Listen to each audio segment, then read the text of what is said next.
Good morning, good evening, good night, wherever you be watching this transmission. Tis I, Mike Martins, bringing you another impactful article from Tyler Durden, our man on the ground in the United States of America. And I wanted to bring this up because it's very important. And we've been talking about the whole white flight, the exodus of people from cities. We got a journalist called Douglas Todd that kind of gets to the point when he writes these articles.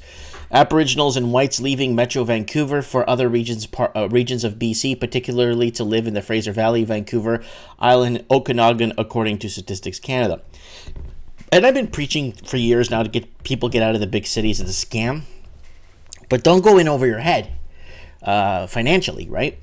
So, a net total of 9,345 whites and 460 Indigenous people left Metro for other parts of the province. So it's happening all across America, and I've been discussing the Californian flight exit of middle class, blue-collar and white-collar workers who just can't afford to pay their rent anymore.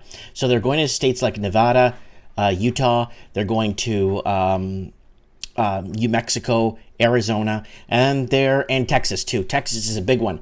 So what's happened is they left these big cities in search of the American dream out east in the Midwest or the middle of America, whatever you want to call it. But the problem is now they're inflating and manipulating bubble prices. Well, I used to pay $3,000 a month for rent in California. Heck, I could pay this $700 in Reno, Nevada, and get the same place for $700 a month, and I give me more disposable income. Well, that's what's been happening, and it is kind of changing some of these small towns. I am one of those white flights. I left Vancouver, my wife and I.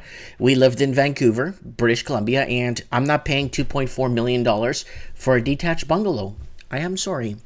$2.4 million for a detached bungalow that needs a lot of work. So I'm not going to do that. I'm sorry. So I ended up coming here and paying $260 for this house. Okay, the forced flight from unaffordable and dysfunctional urban regions is yet a trickle. But what happens when the recession causes widespread layoffs in high-wage sectors? So people stuck in San Francisco and parts like that where they're getting high wages, but they're just getting by on rent. So if you are a tech guru or tech giant or a tech worker or a developer, come on the show. Mike Martins 1980s my Skype. Mike Martins MikeMartins 1980s my Skype. Especially if you're in the Silicon Valley or the Seattle area, add me and maybe give us. We could go 100% anonymous if you'd like. For hundreds of years, rural poverty has driven people to urban areas. Cities offer paying work and abundant of opportunities to get ahead. And these financial incentives have transformed the human populace from largely rural to largely urban in the developed world. Now, a new set of financial pressures are forcing migration of urban residents out of the cities, which are increasingly unaffordable and dysfunctional. So you see what happened with San Francisco, Seattle, Oregon, all coastal cities. Open the doors to foreign investing. Foreign investors come in, drop their cash. American proper tries to compete with the foreign investing with tens of thousands, if not hundreds of thousands of homes littered across the west coast of America, empty, owned by investors that don't want you touching their property. As highly paid skilled workers and global capital have flooded into a high job growth regions, living costs and the cost of doing business have skyrocketed. Where not too long ago, $1,000 a month would secure the modest one-bedroom apartment in a major urban job center. Now it takes $2,000 or $3,000 a month to rent a modest flat. Wages for the average worker have not doubled or tripled, and this symmetry between soaring living costs and stagnant incomes is driving the exodus. So what are we talking about? 6 million people leaving California in the last 6 years. That's what we're talking about. Seattleites moving east to Utah and starting up tech companies out there. Out of the cities that are only affordable to the top 10% of wage earners or those who bought a house decades ago and have locked in low property taxes. Yeah. Gordon Long and I discuss this forced migration in a new video program. It's important to note that we're not talking about economy industry-wide inflation or general rise in the cost of living. We're talking about hyperdrive costs increases that characterize the high cost of urban areas. I've addressed the economy-wide real-world information many times. For example, there's the burrito index update, burrito cost triples, and so basically the cost of buying a burrito, and then the burrito tax basically is a good way to see what the cost of food is, and you can see it by little things. You can see it by the price of carpet. You can see it by the price of square foot per the price of gas. There's many ways to kind of gauge where prices are headed by looking at the burrito.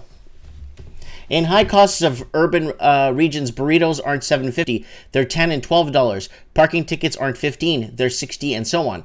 Considering that the chart of rents in San Francisco Bay Area, unless households' income has shot up in parallel with rents, the cost of living is simply unaffordable.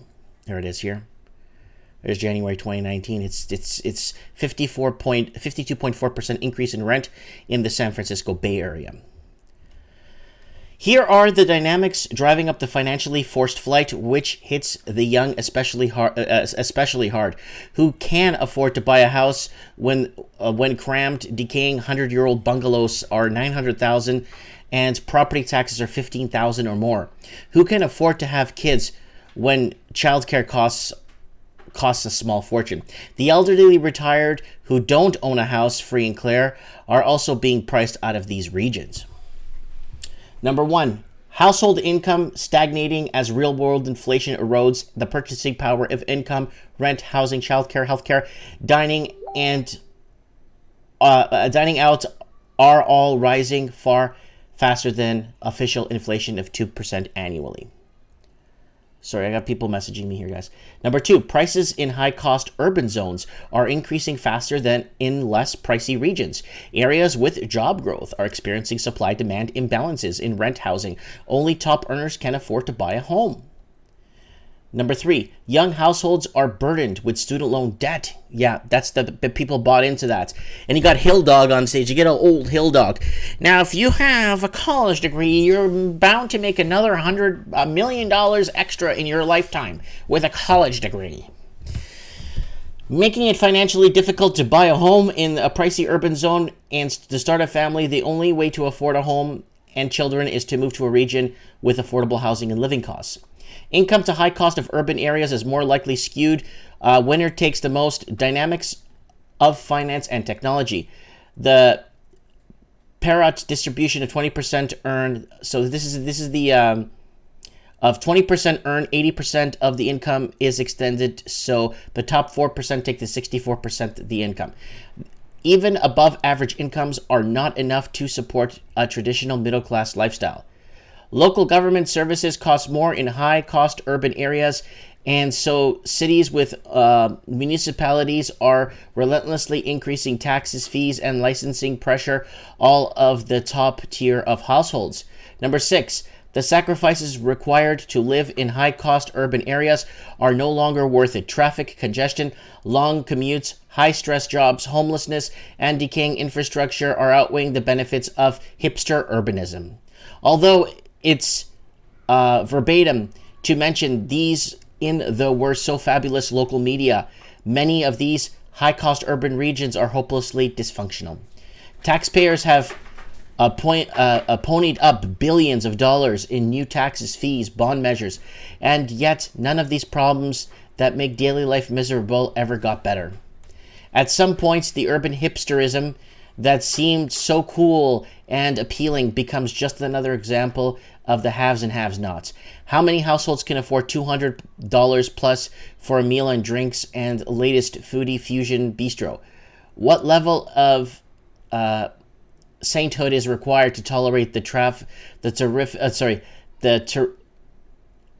traffic and crowded public transportation and get to the hipster paradise, including avoiding the bodies, needles, and other deterrents of the entrenched homeless on the sidewalks. So, guys, you know, Paul Joseph Watson made a video called, I made one too, called Sydney is a Poop Hole. And people are like, Mike, you've never been to Sydney. I'm like, hey, I don't have to go to Sydney. I live in Vancouver. I know exactly what it is.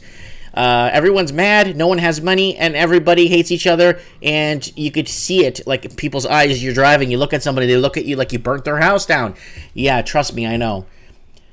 Every English-speaking major city is going through this right now. I think Dublin's getting hit the hardest, though. Dublin is with the bidding wars going up there for a good while. A lot of people were bought out of the markets. The Irish proper were finished up in Ireland.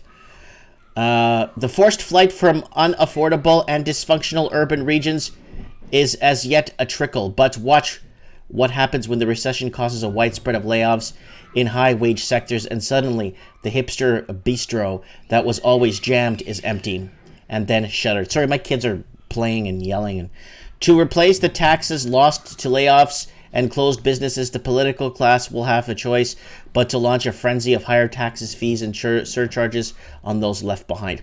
So that's what's going to happen. And my question is, those major cities are in a lot of trouble, and I've been talking about this. How are these major cities where they're seeing this mass exodus of people leaving the Greater Toronto Area, the GTA, people leaving the Vancouver, Lower Mainland area, people leaving Los Angeles, Orange County, people leaving San Diego area, people leaving Seattle, King County. How are they going to flip their bills? How are they going to get the garbage collection? How are they going to get their federal? How are they going to get their state budgets in line when they can't afford? How are they going to fund hospitals? How are they going to fund everything? In Canada, it's worse because it's socialized medicine. And how are they going to fund that with all those people leaving? Are they going to raise taxes like they said in this article? They already raised property taxes. They've raised property taxes right now in British Columbia to a point where companies that have been in business 30, 40 years are closing. Because the property tax went from $14,000 a year to $40,000 a year in property tax. They can't afford it. So what is happening? A lot is happening, guys. So I want to know what is happening and how the amazing, like Douglas Todd, he brings this up all the time. People leaving, I guess the Aboriginals and whites are the natives, if you would say. And I'm not saying native as a native Indian. They're the natives of Metro Vancouver. It's a British colony. We speak English. But it's changing and it's transforming. Let me know in the comments below. Let me know what you guys think. I'd like to know. Thanks for watching, and don't forget to hit the subscribe button.